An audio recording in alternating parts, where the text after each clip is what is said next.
আপনাদেরকে কারণ বাজারের একটা জেব্রা ক্রসিং দেখাবো। পৃথিবীতে হয়তোবা এমন কোনো জেব্রা ক্রসিং আর নাই যে এখানে জেব্রা ক্রসিংয়ে মানুষ পারাপারের জায়গায় পরিকল্পনা থাকে যে মোটরসাইকেল পার হইতে পারবে না।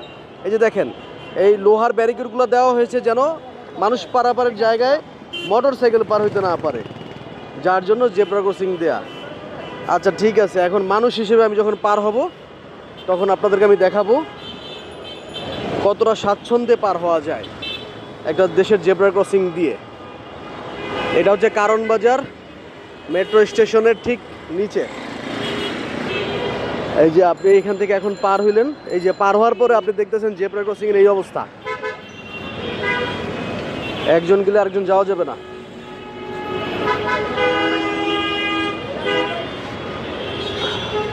আচ্ছা, তারপর মাঝপথে জেব্রা ক্রসিং এর মাঝপথে দেখেন, এটা হচ্ছে গিয়ে কারণ বাজারের মতো ব্যস্ততম একটা এলাকার জেব্রা ক্রসিং। এই যে ছোট একটা পকেট রাখছে মানুষ পারাপারের জন্য, সেই পকেটের মাঝখানে আবার যে জায়গাটা, সেই জায়গাটা দেখেন কতটা নোংরা।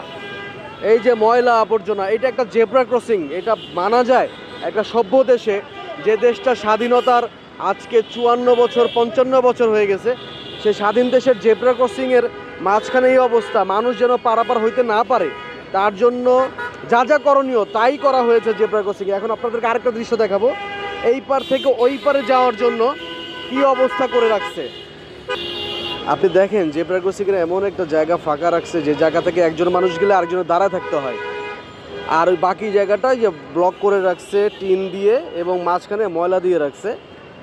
এই যে দেখেন, এখান থেকে মানুষ পারাপার হচ্ছে, একজন গেলে আরেকজনের দাঁড়ায় থাকা লাগে, অথচ পুরা স্পেসটা হচ্ছে অনেক বড়। আবার এইখান থেকে যখন আমি সোজা যাব, সোজা পার হব জেব্রা ক্রসিংটা সিগন্যাল থেকে, এই যে দেখেন জেব্রা ক্রসিংয়ের মাঝখানে এখানে পাথর দিয়ে রাখছে। এই যে পাথর দেয়া, মানে এখান থেকে আপনি উপরে উঠে তারপরে পার হবেন। এই যে দেখেন, এই হচ্ছে গিয়ে আপনার জেব্রা ক্রসিংয়ের মাঝখানে পাথর দিয়ে বাধা দিয়ে রাখছে যেন কোনোভাবে এইখান থেকে একটা স্বাভাবিক মানুষ পার হইতে না পারে। এই যে বড় বড় পাথর দিয়ে রাখছে জেব্রা ক্রসিংয়ের, আর এখানে জেব্রা ক্রসিংয়ের মাঝখানে গাড়ি দেয়া। তো এইভাবে বাংলাদেশের জেব্রা ক্রসিং চলতেছে। আর এখানে তো মাশাআল্লাহ দোকানপাট আছেই মেট্রো স্টেশনের নিচে। আল্লাহ সবাইকে তৌফিক দান করুক, হেদায়েত দান করুক, আমিন।